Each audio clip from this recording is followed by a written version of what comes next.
Hello students, वेदांत academy के YouTube channel पर मैं दीपक पवार आपका स्वागत करता हूँ। जैसे कि यूपी पीईटी का जो हमने सीरीज चलाई थी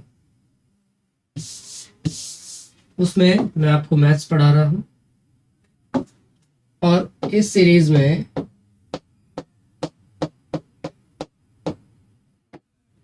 मैथ्स की ये हमारी टोटल 5वीं, क्योंकि 4 क्लास अब तक हम पढ़ चुके हैं, एक एवरेज की और 3 नंबर सिस्टम की।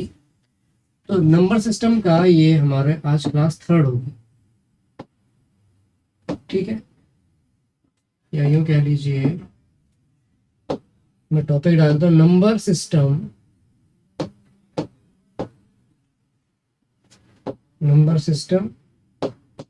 और 3 क्लास हम कर चुके हैं, ये हमारी 4थी क्लास होने वाली है। और आज जो टॉपिक हम डिस्कस करने वाले हैं नंबर सिस्टम में वो है हमारा यूनिट डिजिट।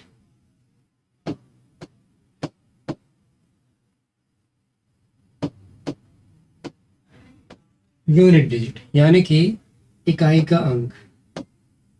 कौन सा? इकाई का अंक। अब देखिए, अगर आप कंपटीशन की तैयारी कर रहे हैं तो इतना तो ऑब्वियस है कि आप इस टर्म से अवेयर होंगे, परिचित होंगे कि इकाई का अंक क्या होता है या यूनिट डिजिट क्या होता है। बट इन केस अगर आपको नहीं मालूम है तो मैं बता देता हूँ। सपोज दैट आपके पास एक नंबर है 296, ठीक है। तो अभी ये मुझे क्या दिखाई दे रहा है? 6 दिखाई दे रहा है। ये मुझे क्या दिखाई दे रहा है? 9 दिखाई दे रहा है। ये मुझे क्या दिखाई दे रहा है? 2 दिखाई दे रहा है। क्लियर है? लेकिन जो ये मुझे दिखाई दे रहा है 2, 9, 6, ये दरअसल क्या है? इनकी फेस वैल्यू है। क्या है? Face value. ये इनकी फेस वैल्यू है। लेकिन एग्जैक्टली अगर ये 2, 9, 6 होता तो 9, 6, 15 तो 17 हो जाना चाहिए था इसे। ठीक है भाई, वो 2 अलग होता, वो 9 अलग होता, 6 अलग होता तो ओवरऑल 17 होते। पर ये है कितना? 296, 296। अब इसको मैं 200 कह रहा हूँ। पता है क्यों कह रहा हूँ? क्योंकि ये 200 ही है। इसको मैंने 90 कहा क्योंकि ये 90 ही है और ये है 6, 296। इस तरह से हम बोलते हैं, ठीक है, क्योंकि ये दरअसल इनकी एग्जैक्ट वैल्यू है। फेस वैल्यू का मतलब वो है जो हमें दिखाई देता है। फेस वैल्यू का मतलब जो हमें दिखाई देता है। ये होगी आपकी प्लेस वैल्यू। कौन सी value? Place value. Place value मतलब जिस प्लेस पर वो है उसकी वैल्यू क्या है। जैसे कि ये है हमारा, ये यूनिट डिजिट है, इकाई का अंक है। इकाई का मतलब, यूनिट का मतलब होता है एक। जैसे आप मार्केट में सामान लेने गए तो सपोज दैट आपने एक नहाने का साबुन खरीदा, ठीक है। नहाने का साबुन खरीदा तो आप उससे रेट पूछेंगे।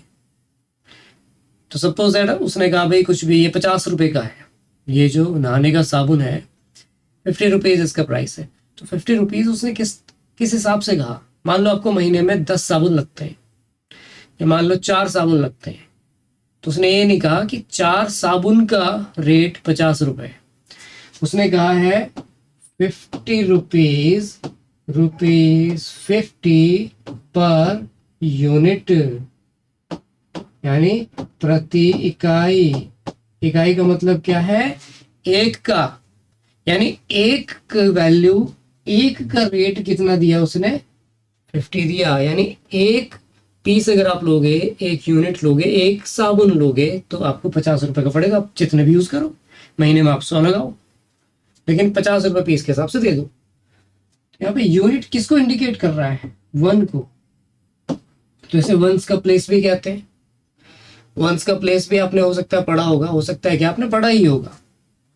बचपन में वंस, टेंस इस तरह से पढ़ाते थे। अगर आप इंग्लिश मीडियम में पढ़े, हिंदी मीडियम में पढ़े तो आपने पढ़ा होगा इकाई, दहाई, सैकड़ा। अब ये टेंस है। टेंस का मतलब, अब इसको 10 क्यों नहीं कहते? क्योंकि एग्जैक्ट 10 नहीं है, यहाँ पे टेंस होते हैं। टेंस का मतलब वो वाला टेंस नहीं, इंग्लिश का टेंस। टेंस का मतलब है एक से ज्यादा 10 हो गए तो उन्हें कहेंगे टेंस, प्लूरल ऑफ 10 ना। यानी कि 10 का प्लूरल का मतलब बहुवचन। अब देखो यहाँ पे कितने 10 है, 9। तो एक 10 होता तो वो केवल 10 कहलाता, लेकिन ये मोर देन 1 होंगे। इट कुड बी 0 ऑल्सो ना, ये 0 भी हो सकता है, हो सकता था 206 होता है ना, ये भी हो सकता था। तो 9 10s है। अब अगर 10 9 टाइम्स आएगा, 9 टाइम आएगा तो उसकी वैल्यू कितनी होगी फिर भाई, 90 ही तो होगी ना। ऐसे ये 2 हंड्रेड्स है, तो प्लेस जो है ये, इस प्लेस वैल्यू का जो नेम है वो क्या है, हंड्रेड्स का प्लेस। इसे क्या कहते हैं, ये सैकड़े का स्थान है। तो स्थान का जो मान होता है उसे कहते हैं हम स्थानीय मान, प्लेस वैल्यू। ठीक है, तो ये दरअसल हमें 2 दिखाई दे रहा है, बट एग्जैक्टली ये 2 नहीं है, ये 200 है। ये 9 हमें दिखाई दे रहा है, but exactly it's not 9, it's 90। और ये क्या है हमारा 6, ये 6 ही है। ठीक है, तो हम इसकी बात कर रहे हैं, हम जो बात कर रहे हैं हम इसकी कर रहे हैं। इस पूरे नंबर में हम बात सिर्फ इस अंक की करेंगे। ठीक है, आगे चलो। तो मान लो अगर आपके पास 296 था, तो आज जो हम डिस्कस करने वाले हैं सिर्फ और सिर्फ 6 को डिस्कस करने वाले हैं। अब यूनिट डिजिट से रिलेटेड क्वेश्चंस किस तरह से पूछे जा सकते हैं। सपोज दैट हो सकता है कि आपका सवाल इस तरह का दे, जरा ध्यान दें। एक सवाल हो सकता है इस तरह का पूछा जाए आपसे कि, अब देखो बेसिक सवाल पूछ रहा हूं, अब ये मत सोचना कि क्या ही कर रहे हैं।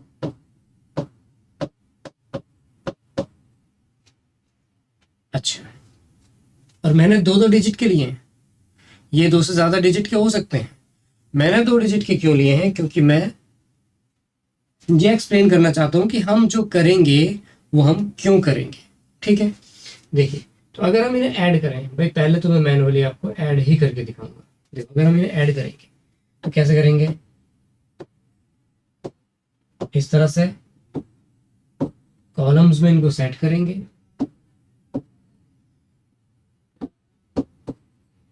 ठीक है, इन्हें ऐड करेंगे तो पहले क्या ऐड करेंगे, हम सारे यूनिट डिजिट्स ऐड कर रहे होंगे। तो 9 3 12 8 20 25 31। ठीक है, 31 का, और यहाँ पे 3 कैरी कर लिया। फिर ये 3 1 4 6, 6 3 9, 9 4 13 5 18। अब मुझे एक बात बताओ, आपके पास 181 यानी 181 इन्हें ऐड करके आया, लेकिन आपका मतलब किससे है, आपका मतलब तो सिर्फ इस 1 से है ना। वो क्या पूछेगा, फाइंड द यूनिट डिजिट। और मैंने सबसे बेसिक क्वेश्चन लिया है, फाइंड द यूनिट डिजिट।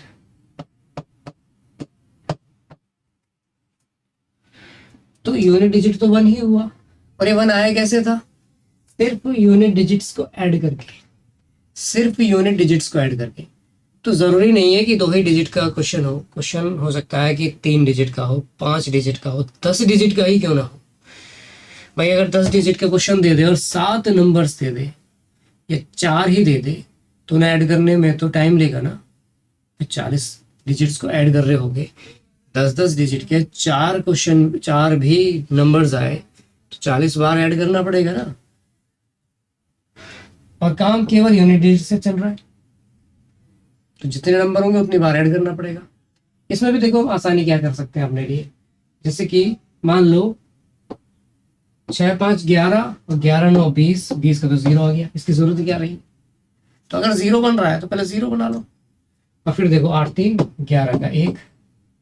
फिर पूरे 11 का क्या करेंगे, हमें तो सिर्फ यूनिट डिजिट चाहिए, तो आपने क्या करना है, ऐड कर लेना है, और सिर्फ यूनिट डिजिट्स को ही ऐड कर लेना है। सपोज दैट क्वेश्चन इस तरह से होता, वो कहता, again question is same, the question is find the unit digit, पर इस बार वो कह रहा है 50, और ये बड़ा नंबर है। मैं सिर्फ एक एग्जांपल दे रहा हूं, तो आपने क्या करना है, 2 में से 9 को माइनस करना है, लेकिन नहीं होता तो कैरी लेके माइनस कर लो, तो 12 में से हो गया 3 आंसर। मतलब अगर आपको जोड़ना है, आपको घटाना है, तो आपने क्या करना है, यूनिट डिजिट्स करना है। ठीक है, इवन अगर आपको मल्टीप्लाई भी करने के लिए कहेंगे, देखो क्वेश्चन जो अधिकतर आएगा वो या तो आपका एडिशन पे आएगा, एग्जाम में अगर क्वेश्चन आएगा तो या तो एडिशन पे आएगा यानी कि जोड़ने का सवाल आएगा, या फिर वो आएगा मल्टीप्लिकेशन का, जिसके ज्यादा चांसेस है कि मल्टीप्लिकेशन का ही है। चांसेस तो ज्यादा मल्टीप्लिकेशन के ही हैं, बट क्योंकि बेसिक लेवल पे अगर हम देखें तो एडिशन का क्वेश्चन भी आ सकता है, मल्टीप्लिकेशन मतलब गुणा का क्वेश्चन, और ज्यादा चांसेस ध्यान देना मल्टीप्लिकेशन के ही है। बट चाहे आप ऐड करो चाहे आप मल्टीप्लाई करो, करना अपने यूनिट डिजिट्स के साथ है।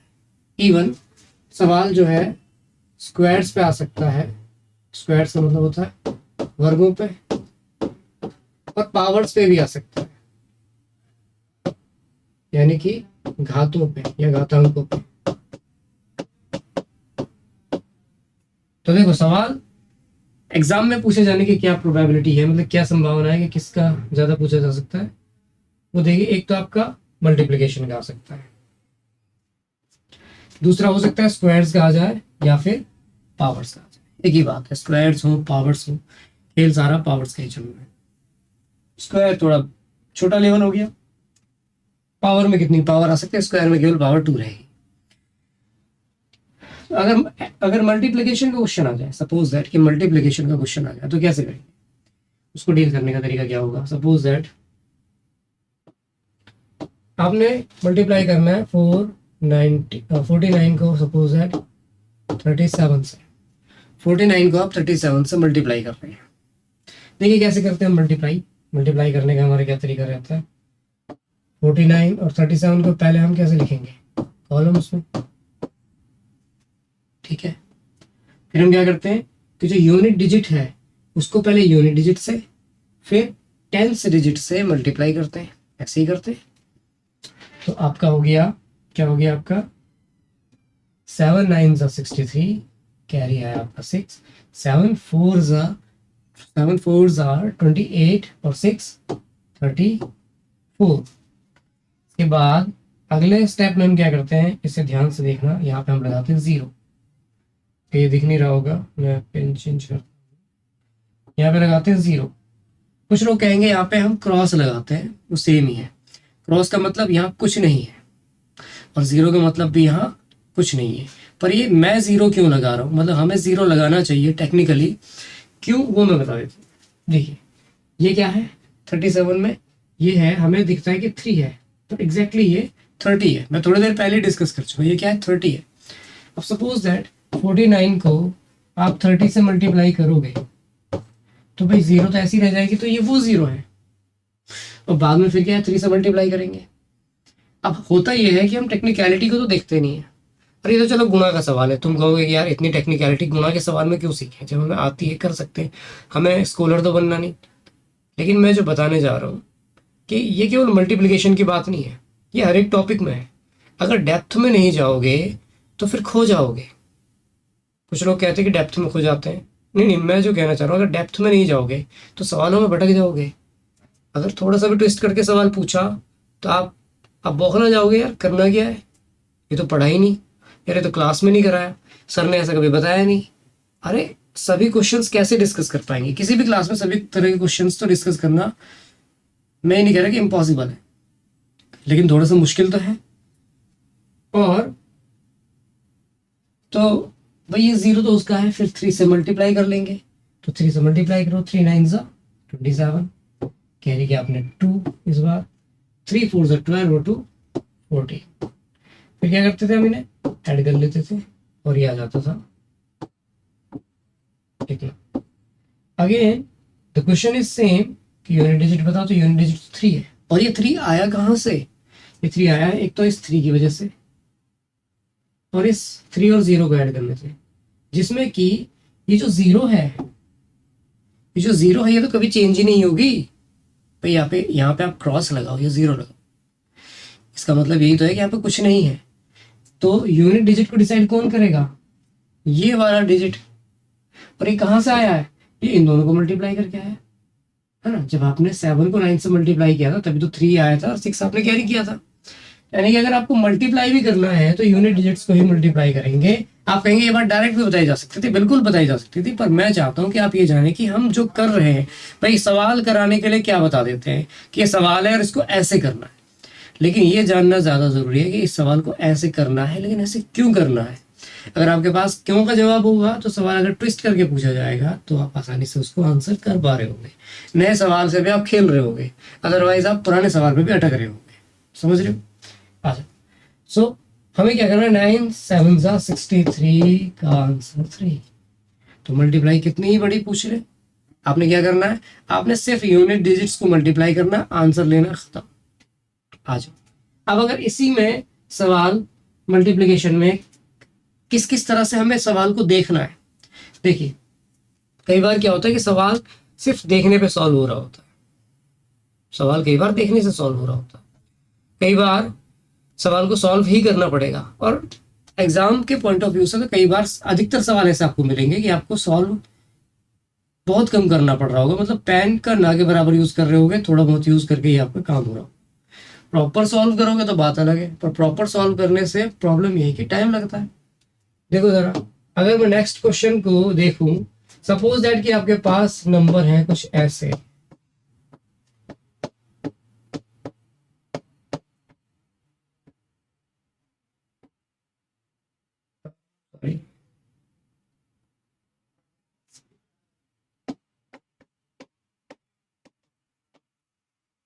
ठीक है।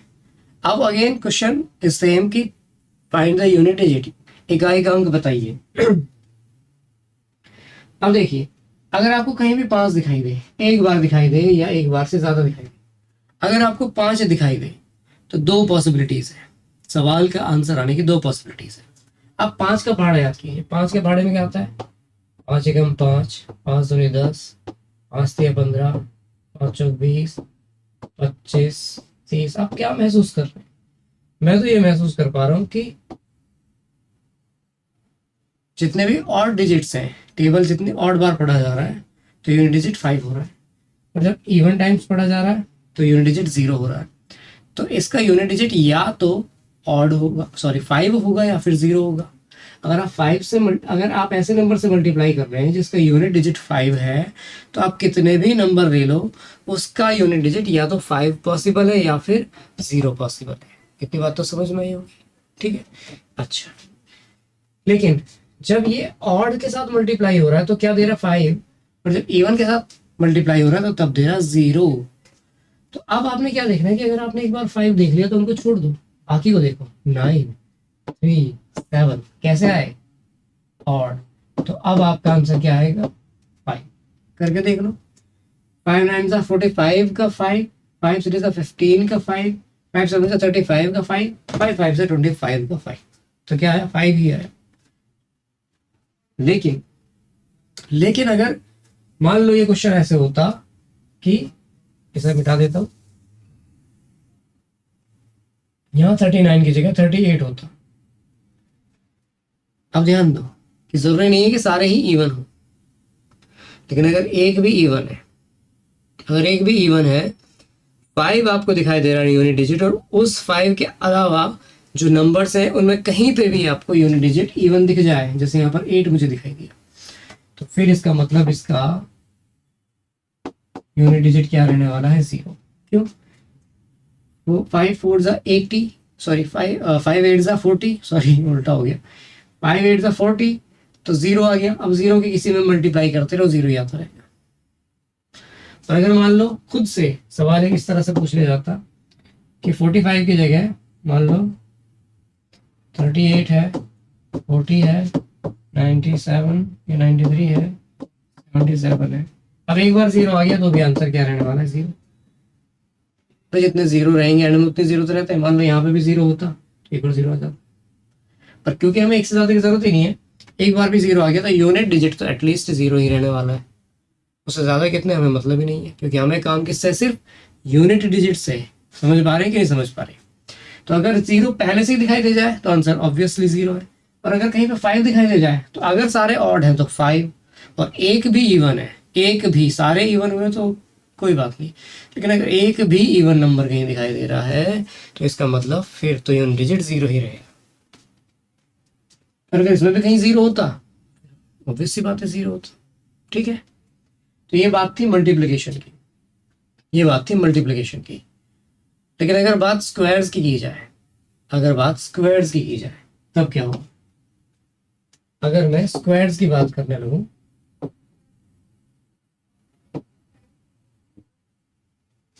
देखिए, तो देखिए जब आप 1 का स्क्वायर करेंगे तो आपको क्या मिलता है? 1। जब आप 2 का स्क्वायर करेंगे तो आपके पास क्या आएगा? 4। 3 का स्क्वायर करने पर आपको मिलता है 9। 4 का स्क्वायर करने पर आपको मिलता है 6।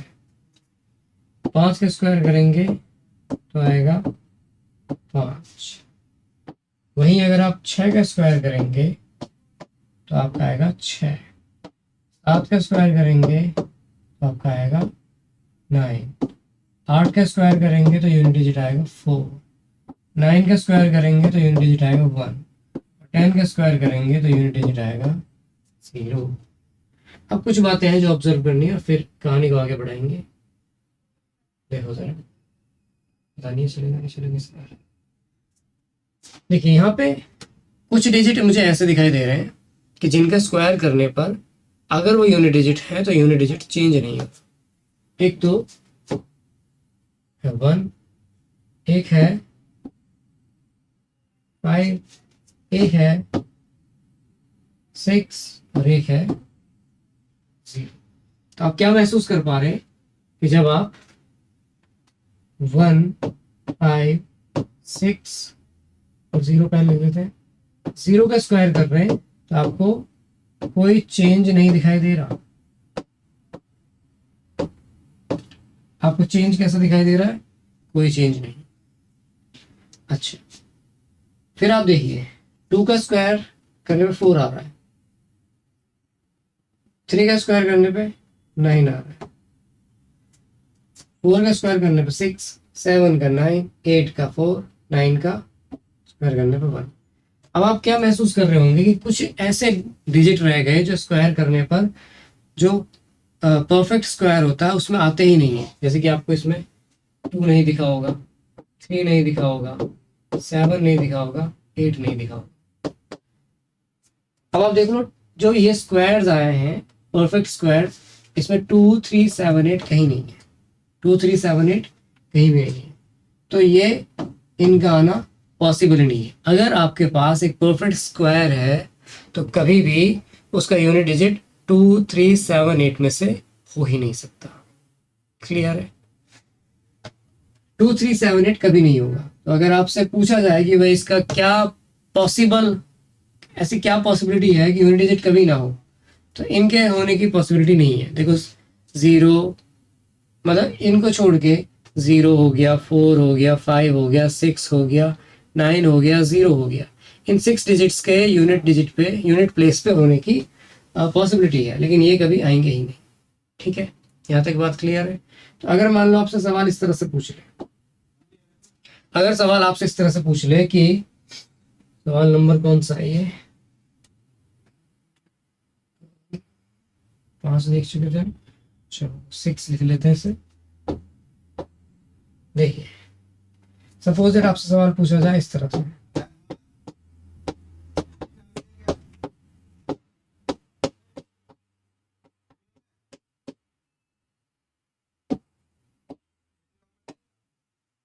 ठीक है। अब देखो वैसे 2 तरीके बताने वाला हूँ करने के, और तरीका तो दरअसल वो एक ही है पर फिर भी समझ लेंगे। देखिए सर, आपने क्या करना है? 1 का ही स्क्वायर करना है। अब यहाँ पर मजेदार बात यह है कि आपने पूरे के पूरे नंबर को स्क्वायर नहीं करना, आपने सिर्फ यूनिट डिजिट का ही स्क्वायर करना है। क्योंकि स्क्वायर करने का मतलब भी क्या है कि 41 के 41 से मल्टीप्लाई करेंगे, है ना। 41 की आप 41 से मल्टीप्लाई करेंगे तो मल्टीप्लाई तो इन्हीं को कर रहे होंगे। और मल्टीप्लाई में मैंने क्या बताया था कि अगर यूनिट डिजिट्स को मल्टीप्लाई करेंगे तो आपका यूनिट डिजिट आपको मिल जाएगा। तो यानी कि एक तरह से 1 के 1 में मल्टीप्लाई कर रहे हैं, यानी कि इस नंबर के यूनिट डिजिट का स्क्वायर कर रहे हैं। तो स्क्वायर करेंगे तो क्या मिलेगा? 5, 9, 6, 1। अब देखो जरा, यहाँ 5 आ गया और एक क्या आ गया? इवन आ गया। तो यूनिट डिजिट क्या रहने वाला है? एक और बात ध्यान रखना है कि अगर आप इवन नंबर का स्क्वायर करेंगे तो आपको इवन नंबर ही मिलेगा, और अगर आप ऑड नंबर का स्क्वायर करेंगे तो आपको ऑड नंबर ही मिलेगा। जैसे 5 का स्क्वायर करने पर आपने पढ़ा था कि 0, 1, 5, 6 इनके स्क्वायर करने पर यूनिट डिजिट चेंज नहीं होते, तो इसका तो 5 ही रहने वाला है। और 5 के लिए मैं ऑलरेडी बता चुका कि अगर 5 कहीं पे यूनिट डिजिट में आ गया तो मल्टीप्लिकेशन में अगर सारे इवन है, मतलब सारे ऑड हैं तो ही 5 होगा, अदरवाइज एक भी इवन आ गया तो 0 हो जाएगा। और यहाँ पे मुझे एक इवन दिखाई दे रहा है। अब अगर 96 इवन है तो इसका जो इसका परफेक्ट स्क्वायर होगा, जो इसका स्क्वायर होगा, वर्ग होगा, वो भी एक इवन नंबर होगा, यानी सम संख्या होगी। और अगर वो सम संख्या होगी तो मेरे भाई फिर तो यूनिट डिजिट 0 ही रहने वाला है, ध्यान रखना। तो कहने का मतलब ये है, दूसरे तरीके से मेरा मतलब यही था कि आपको स्क्वायर करने की भी जरूरत नहीं है। अगर कहीं 5 दिखाई दे रहा है तो अगेन फिर डायरेक्टली आंसर दे सकते हो। क्लियर है यहाँ तक? चलिए अब चलते हैं कि जब बात करते हैं पावर्स की, जब हम बात करते हैं घातांकों की,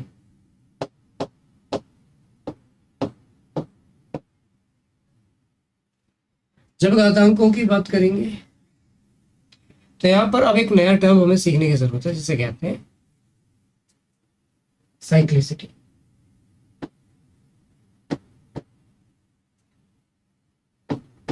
शायद हिंदी में से क्यों कहेंगे चक्रीयता।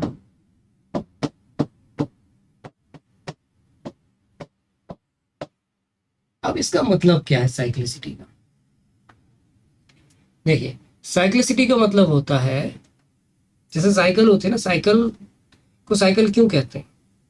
साइकिल को इसलिए साइकिल कहते हैं क्योंकि उसके जो पहिए हैं, व्हील्स हैं, वो साइकिल करते हैं। साइकिल का मतलब होता है कि एक पर्टिकुलर पोजीशन पे जाके रिपीट होना, एक पर्टिकुलर पोजीशन पे जाके रिपीट होना। तो पहिया ऐसे घूमता है, फिर घूमता है, फिर घूमता है, तो यहाँ पे साइक्लिसिटी दिखाई दे रही होती है ना। जैसे ये वैसा है, जैसे अर्थ सन के अराउंड रिवॉल्व कर रही है तो घूमती है, चक्कर पूरा करती है, फिर घूमती है, तो ये एक साइकिल चल रहा है। हम सुबह उठते हैं, दिन भर काम करते हैं, रात को खा के सो जाते हैं, फिर सुबह उठते हैं, ये भी तो एक साइकिल चल रही है। तो साइकिल का मतलब ये है कि आप मतलब आप क्या देख रहे होंगे कि एक पर्टिकुलर पॉइंट के बाद आप रिपीटिशन देख रहे होंगे, आप पुनरावृत्ति देख रहे होंगे, आप चक्रीयता देख रहे होंगे, मतलब एक चक्र में क्रम चल रहा होगा, है ना। एक चक्र बनता हुआ दिखाई देंगे कि चक्र में ही, उस चक्र के अराउंड ही घूमते हुए आप देख रहे होंगे। तो जो घातांक होते हैं, यूनिट डिजिट भी क्या होता है पावर्स के टर्म्स में, यानी अगर हम घातांकों के संबंध में बात करें तो वो एक साइक्लिसिटी को फॉलो करती है। अब इस साइक्लिसिटी 3 हो सकती है, अलग अलग नंबर्स की साइक्लिसिटी क्या हो सकती है? 3 हो सकती है। जैसे मैं आपको ऑलरेडी बता चुका कि आपने जो भी करना है वो यूनिट डिजिट के साथ ही करना है। आपने जोड़ना है तो यूनिट डिजिट्स को, आपने मल्टीप्लाई करना है तो यूनिट डिजिट्स को, स्क्वायर करना है तो यूनिट डिजिट्स को, और अगर पावर भी चढ़ानी है ना तो यूनिट डिजिट्स की ही पावर चढ़ानी है। जैसा कि मैं ऑलरेडी आपको बता चुका, स्क्वायर के लिए जो हमने देखा था, दरअसल स्क्वायर्स क्योंकि पावर को ही दिखा रहे होते हैं, सबसे छोटी पावर होती है। भले ही आप कह लें कि भाई 0 भी पावर होती है, निगेटिव भी पावर होती है, और 1 भी पावर होती है। अब मुझे एक बात बताओ, अगर a की पावर 0 है तो भैया ये तो 1 है ना, तो नया क्या है? पावर 0 क्या फर्क डाल रही है? कुछ नहीं। पावर 0 का मतलब है कि किसी भी कितनी बड़ी संख्या की पावर अगर 0 होगी तो उसकी वैल्यू 1 होती है। कुछ लोग पूछेंगे भाई ऐसा क्यों होता, तो बता देता हूँ। पावर कब 1 होगी? मान लो जब 10 की पावर 9 है और इसको आपने डिवाइड किया 10 की पावर 9 से, ठीक है भाई। जब भाग करते हैं तो पावर घट जाती है, आपने पढ़ा होगा। तो जब 10 की पावर 9 में से 9 जाएगा तो 10 की पावर 0 बच जाएगा ना। लेकिन मुझे एक बात बताओ, जब किसी संख्या को उसी से डिवाइड करेंगे तो एक ही तो आएगा।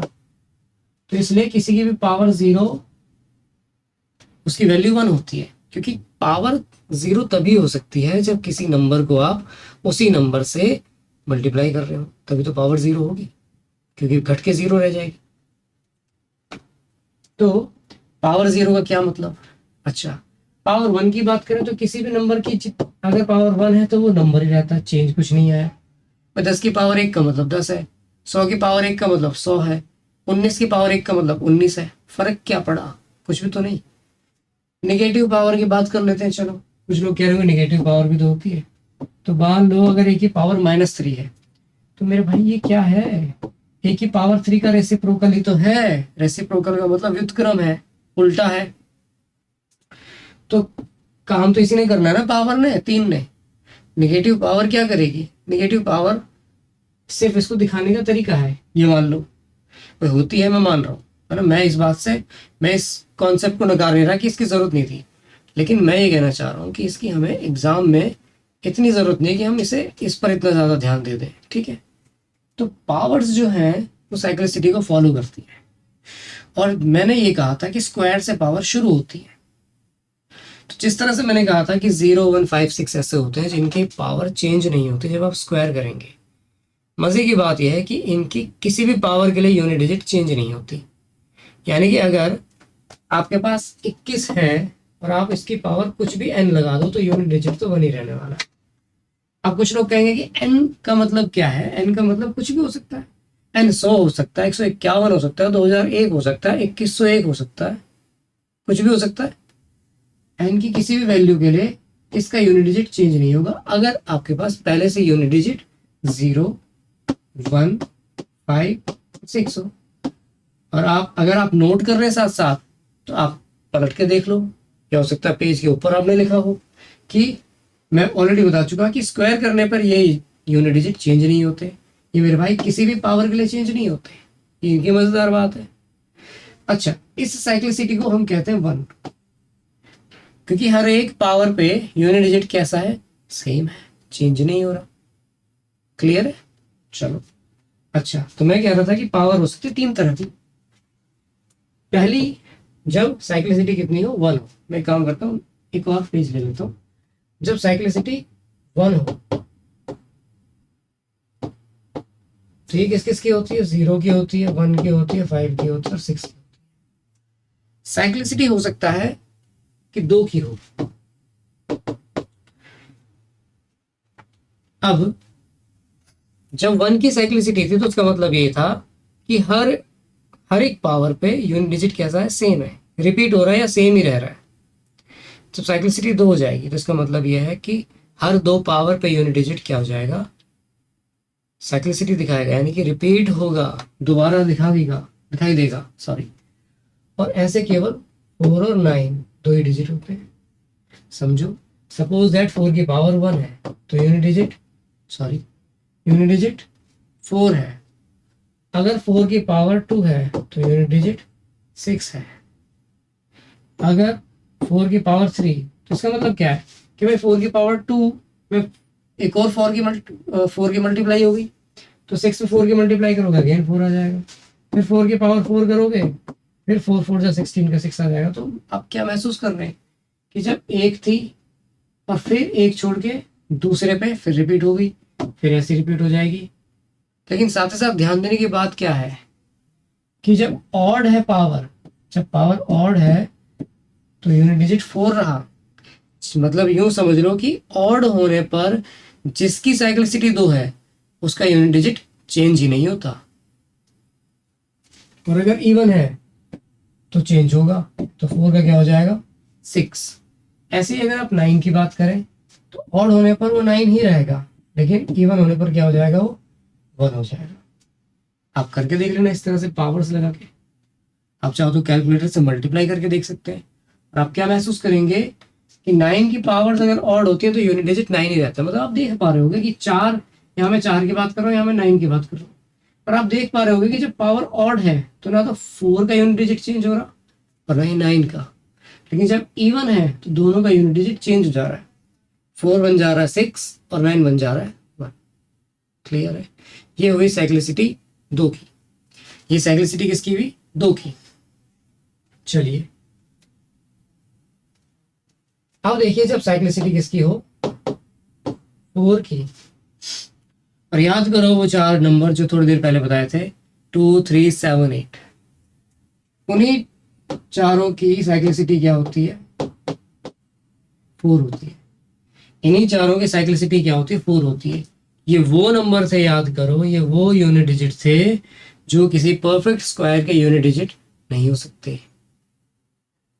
किसी भी नंबर का आप स्क्वायर कर लो, यूनिट डिजिट पे आपको 2 3 7 8 नहीं दिखाई देते। तो अगर आपने वहां पढ़ा, वहां समझा और वहां याद किया, तो वो याद किया वो आपको यहाँ काम आएगा। और आपको पता चलेगा कि इन्हीं 4 डिजिट्स की साइक्लिसिटी क्या होती है, 4 होती है। अच्छा, मतलब क्या है? इसका मतलब यह है कि हर 4 पावर के बाद, हर 4 पावर के बाद आप देख सकते हैं क्या चीज, साइक्लिसिटी को, आप पुनरावृत्ति को देखेंगे, आप रिपीटिशन को देखेंगे यूनिट डिजिट के। देखिए जरा, मैं सिर्फ 2 का दिखा देता हूँ, बाकी का आप करके देख लेना, समझो जरा। जब 2 की पावर आप लोगे, 2 की पावर 1 कितना होगा, 2। लेकिन जब 2 की पावर आप 2 लोगे तो 2 के 2 में गुणा हो जाएगी, आ जाएगा 4। जब 2 की पावर 3 हो जाएगी तो 4 की 2 में गुणा होगी, तो 4 दूनी 8। फिर 2 की पावर 4 हो जाएगी, 8 दूनी 16। फिर जब 2 की पावर 5 हो जाएगी तो फिर 6 दूनी 12। फिर जब 2 की पावर 6 हो जाएगी तो फिर 2 दूनी 4। 2 की पावर 7 हो जाएगी, 2 चौके 8। 2 की पावर 8 हो जाएगी, 8 दूनी 16। आप क्या देख रहे हैं कि जैसी पावर 1 2 3 4 हुई और 4 के बाद फिर रिपीट हो गई, फिर रिपीट हो गई। देखो यहाँ भी 4, यहाँ भी 4, यहाँ 8, यहाँ भी 8, यहाँ भी 6, यहाँ भी 6। अब जो ध्यान देना है, ध्यान ये देना है कि क्योंकि साइक्लिसिटी 4 की है, तो आपको ये देखना है कि जैसे 4 हुआ उसके बाद रिपीट हुआ, यानी कि 4 से अगर कट रहा है तो उसको हटा दो। अगर 4 से कट रही है जितना हिस्सा, उसको हटा दो और फिर आगे से चलो। समझो जरा मैं क्या कह रहा हूँ। सपोज दैट यहाँ पे पावर 5 ले रहे होते हैं, अगर हम 2 की पावर 5 ले रहे होते हैं, ठीक है, समझ रहे हो? तो आपकी पावर जो 5 है, आपने इसको 4 से डिवाइड करना है। आप महसूस करेंगे कि एक रिमाइंडर बचेगा। भाई 5 को 4 से भाग करोगे, कितना बचेगा, 1 बचेगा ना। तो आपने क्या करना, उसी रिमाइंडर को पावर चढ़ा लेना है और आप देखोगे 2 की पावर कितना आएगा, 2। ये देखो ये, तो आपने इतना ही याद करना है, मतलब आपको दिमाग में रखना है, मैं नहीं कह रहा रटना है।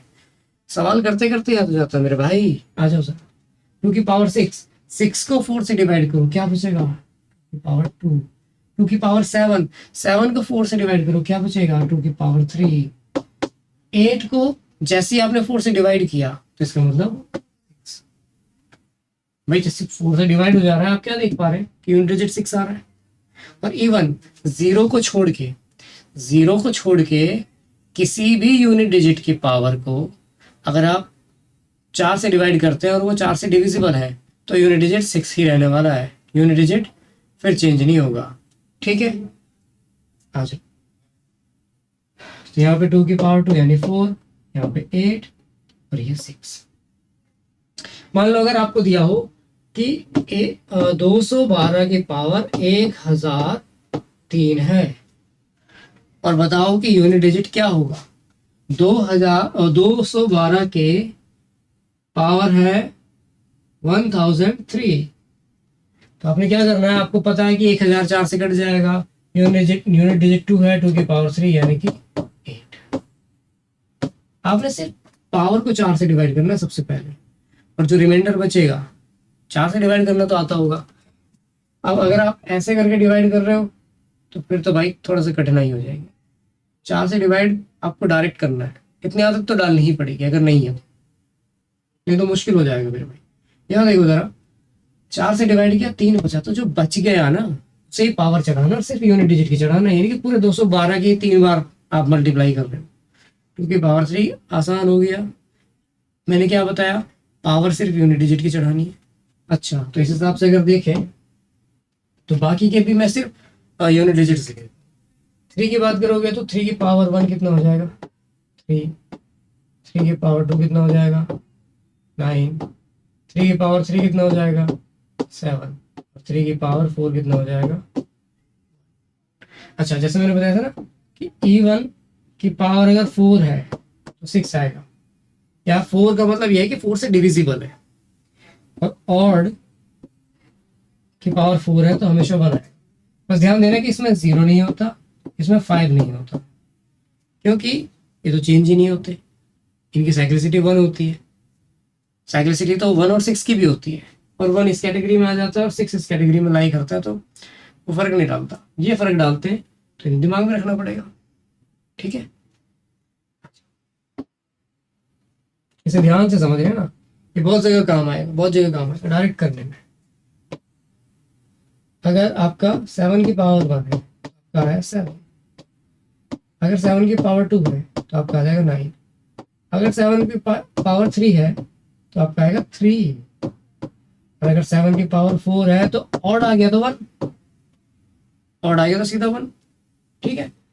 मतलब कहने का ये है कि आसान है, कई चीज़ें तो ऐसी हैं जिन्हें आप बिना सॉल्व करे भी कर सकते थे। 8 की पावर 1, अब 2 की मैं लिखवा चुका तो नहीं लिखवा रहा है, 2 की देखो यहाँ पे हम लिख चुके, ये रही, तो यही है 2 की। हम बात कर रहे हैं फिलहाल 8 की। 8 की पावर 1 यानी 8, 8 की पावर 2 यानी कि 4, 8 की पावर 3 यानी कि 2, 8 की पावर 4 यानी कि इवन है तो 6, ठीक है। क्लियर है? आई होप कि यहाँ तक आपको समझ में आया होगा। अब इसे यूज कैसे करना है वो मैं आपको बता चुका हूँ कि आपको इस तरह से यूज करना है, ठीक है। तो आज सिर्फ हम इस कॉन्सेप्ट को ही डिस्कस करेंगे। इन केस अगर आपको ये चाहिए कि आगे की क्लासेस में कोई भी आपका डाउट है और आप चाहते हैं कि आगे की क्लासेस में हम उसे डिस्कस करें, तो आप कमेंट सेक्शन में हमें कमेंट कर सकते हैं। हाँ, अगर मान लीजिए कि ऐसी बात है कि कोई सजेशन है तो भी आप हमें कमेंट बॉक्स में कमेंट करके बता दीजिए। जो इससे रिलेटेड क्वेश्चंस हैं, क्वेश्चंस को हम नेक्स्ट क्लास में डिस्कस करेंगे, और उसी क्लास में हम आगे के टॉपिक्स को भी देखेंगे, ठीक है। सो फिलहाल आज की क्लास में इतना ही था। Thanks for watching, take care.